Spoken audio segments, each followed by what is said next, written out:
Hello mga kaibigan, maligayang pagdating sa aking channel. Ang sikat na mag-asawa ay nagbibilang ng mga araw para sa kapanganakan ng aming anak na babae mismo ang pumili ng kanyang pangalan.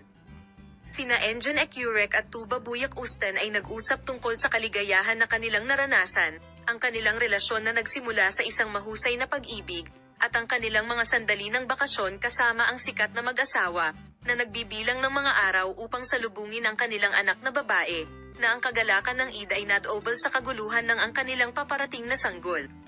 Ang huling Eid na walang sanggol ay tiyak na kapana-panabik. Ang Eid na ito ay parang dobling pagdiriwang para sa iyo. Tagba Buyak Ustan. Ang una namin ay Tagba Buyak Ustan. Pareho kaming mahal na mahal ang mga bata.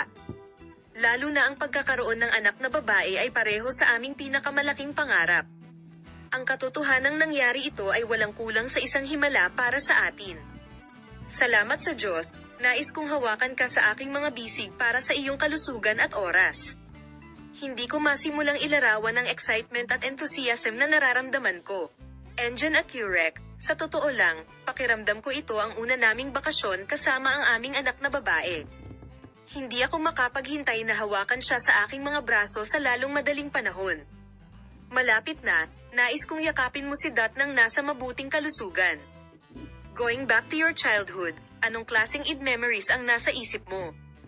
Si Tagba, na nagsasabing lumaki siya sa isang napakaraming pamilya, ay nagsabi na magkakasama ang kanyang mga pinsan, tiyahin at tiyuhin.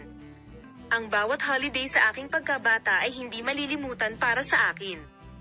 Ang pahayag na ito ay ikinatuwa ng mga tagahanga ng Tuba Buyak Ustan at Engin Ecurek sa pahayag na ito. Salamat sa lahat sa panonood ng aking video column. Makita ka sa mga bagong video.